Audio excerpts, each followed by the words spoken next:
Hello दोस्तों, मैं सौरभ आपका formative directed focus farmer of course your success part in your farmer journey. स्वागत करता हूं आपका अपने यूट्यूब चैनल पर। दोस्तों, आज बात करेंगे उन लोगों के बारे में जिन्होंने अभी अभी मेडिकल रिप्रेजेंटेटिव प्रोफेशन को ज्वाइन किया है, जिन्होंने अभी अभी फार्मा इंडस्ट्री ज्वाइन की है।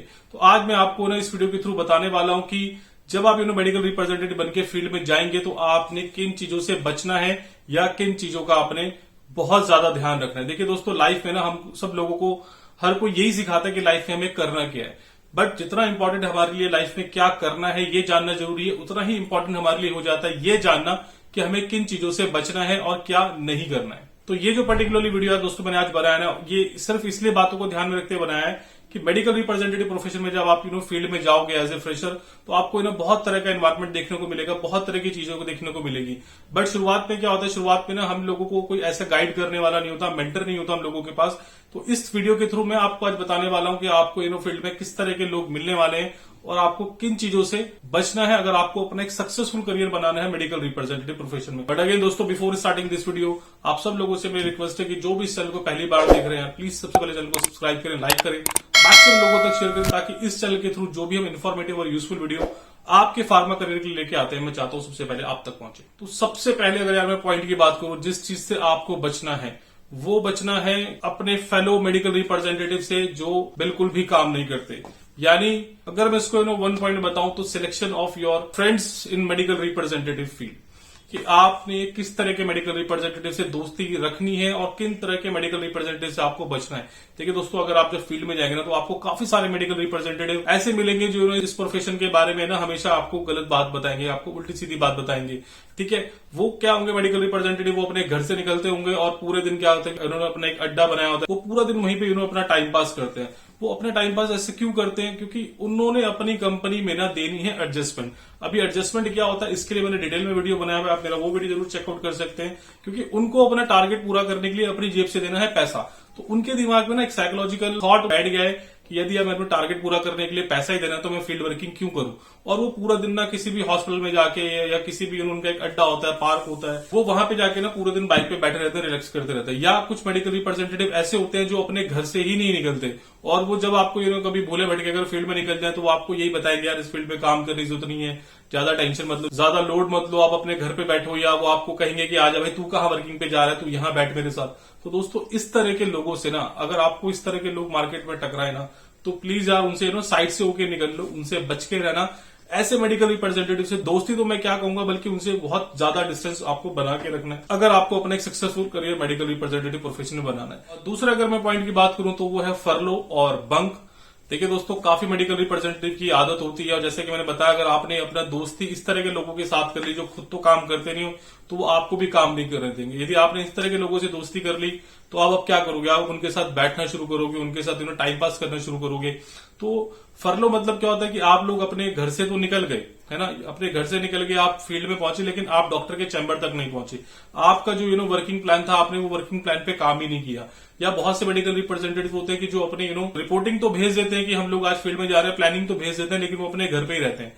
ठीक है, तो दोस्तों इससे क्या हो रहा है, देखिए इससे ना आपका डबल नुकसान है। एक तो जो आप जो मार्केट में जाके सीखते, एक तो आपने अपना वो नुकसान करा, और दूसरा नुकसान की देखो किसी भी चीज का ना एक लिमिट होती है। और ये सब चीजें मैं आपको बताऊं, आपको लगता है कि आपके मैनेजर को नहीं पता है कि आप आज फर्लो पे थे, आज आप बंक पे थे, लेकिन यार आपका जो मैनेजर है ना वो भी मेडिकल रिप्रेजेंटेटिव प्रोफेशन से होके निकला है, उसको सारी टैक्टिक्स पता है, उसको सारे खेल पता है। तो वो आपको ना पकड़ लेगा कहीं ना कहीं, और जिस दिन आप पकड़े गए ना दोस्तों, तो उस दिन आपकी इमेज आपकी कंपनी में तो जो खराब होगी, प्लस जो मार्केट में आपकी इमेज खराब होगी ना, उसकी कोई भरपाई नहीं कर सकता। तो इसलिए दोस्तों, इनिशियली ऑल ओवर अपने करियर में आपको ये जो फर्लो और ये जो बंक वाला चैप्टर है इसको उखाड़ के फेंक देना है। तो ये भी आपको बचना है, इन चीजों से भी आपको बचना है, इस तरह के लोगों से आपको बचना है।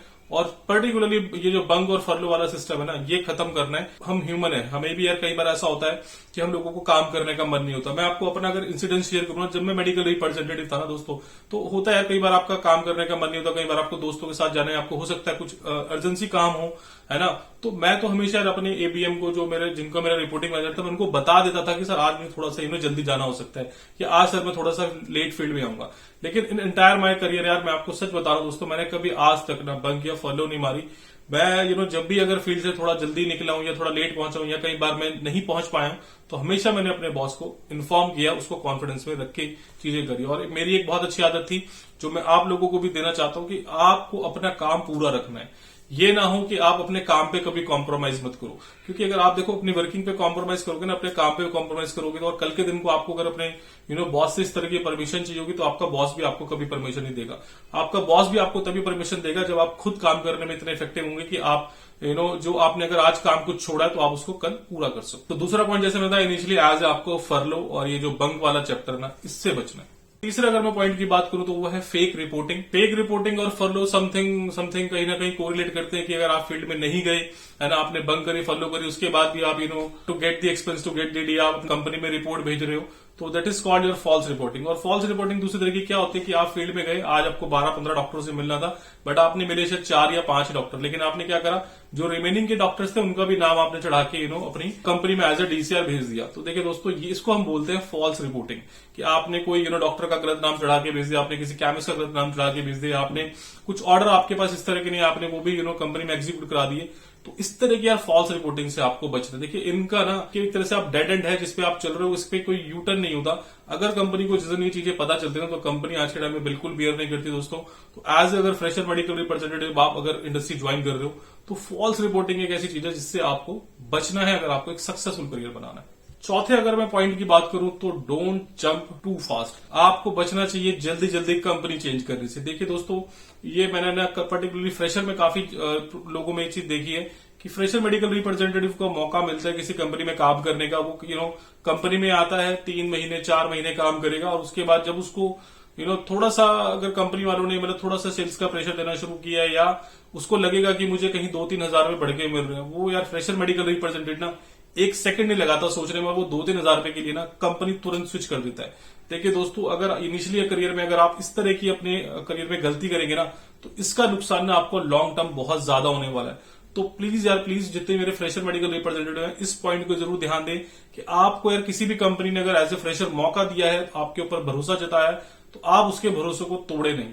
आप एटलीस्ट उस कंपनी में यार मेरे हिसाब से कम 1 साल तो टिक के काम करें, क्योंकि आपको यार 3 महीने 6 महीने तो सिर्फ आपको सीखने में लग जाते हैं। आपको कल्चर सीखने में, आपको वर्किंग नॉर्म्स सीखने में, आपको किस तरह का काम होता है, आपको यही सीखने में इतना टाइम लग जाता है। और समझो यार, ये कंपनी आपको जो सिलेक्ट कर रही है ना, उसका कितना टाइम का इन्वेस्टमेंट है, कितना मनी का इन्वेस्टमेंट है ना।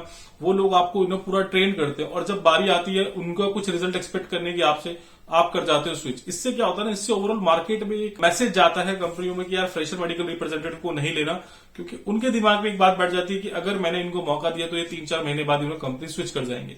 तो इनिशियली अगर आपको अपना करियर बनाना है यार, एक सक्सेसफुल करियर और एक सॉलिड करियर बनाना, तो इस गलती से बचो। बहुत जल्दी कंपनी मत चेंज करो। हाँ, अगर आपको कोई प्रॉब्लम है, आपको कोई दिक्कत है, तो आप अपने सीनियर से बैठ के डिस्कस कीजिए इस बात को, अपनी कंपनी के लोगों से बैठ के डिस्कस कीजिए। अगर कोई रास्ता नहीं निकल रहा है तो आप कंपनी स्विच करो। अदरवाइज एटलीस्ट 1 साल रुक के काम करो, और 1 साल काम करने के बाद भी अगर आपको लगता है कि आपने उतना काम सीख लिया है और आपने कंपनी को रिजल्ट डिलीवर करके दिए, तो अपने बॉस के साथ डिस्कस करो, अपने मैनेजमेंट के साथ डिस्कस करो, एंड देन आपको डिसीजन लो। अगर आप जल्दी कंपनी स्विच करेंगे ना, तो जिस कंपनी में आप नेक्स्ट इंटरव्यू देने जाएंगे, तो वो कंपनी वाला भी ना आपका पूरा परफॉर्मेंस देख लेता है कि यार ये बंदा कितनी जल्दी कंपनी स्विच कर रहा है, तो कहीं मेरी कंपनी में आएगा तो शायद इतनी जल्दी यहां से स्विच ना कर दे। और दूसरा दोस्तों, मैं आपको फिर एक बताऊं, ये जो फार्मा इंडस्ट्री है ना, ये बहुत छोटी इंडस्ट्री है। यहाँ पे सब एक दूसरे को जानते हैं। पता चला आप जिस कंपनी में अगली इंटरव्यू देने गए, वो आपके एबीएम या आपके जो आरएसएम या किसी भी लेवल पे हो सकता है वो आपस में कनेक्टेड हो, तो वहां से फिर आप ना इधर के रहोगे ना उधर के रहोगे ना, कहते ना इधर घर का ना घाट का। तो यार please initially as a fresher medical representative बहुत जल्दी कंपनी मत चेंज करो। एंड 5वां और सबसे आखिरी पॉइंट की बात करूं तो डोंट टेक थिंग्स लाइटली। ये मैंने कई मेडिकल रिप्रेजेंटेटिव पर्टिकुलरली जो फ्रेशर आते हैं उनके अंदर देखा होता है, क्योंकि वो नए कॉलेज से पास आउट होते हैं, नए एक माहौल से निकल के आते हैं, कॉलेज वाले या दोस्ती वाले माहौल से। तो उनको ना दिमाग में वही अभी वो पिक्चर चल रही थी, वो उस पिक्चर से अभी तक बाहर नहीं निकल पाते। देखिए दोस्तों, हमारा जो प्रोफेशन है ना, बहुत सीरियस प्रोफेशन है, एक नोबल प्रोफेशन है। तो किसी भी चीज को यार बहुत लाइटली मत लो। अगर आपके बॉस आपको कह रहे हैं कि आपको वर्किंग में ढंग से फॉर्मल कपड़े पहन के आए, तो फॉर्मल कपड़े पहन के आइए। वो कह रहे हैं अगर आपको आप टाई लगा के तो टाई जरूर लगाइए।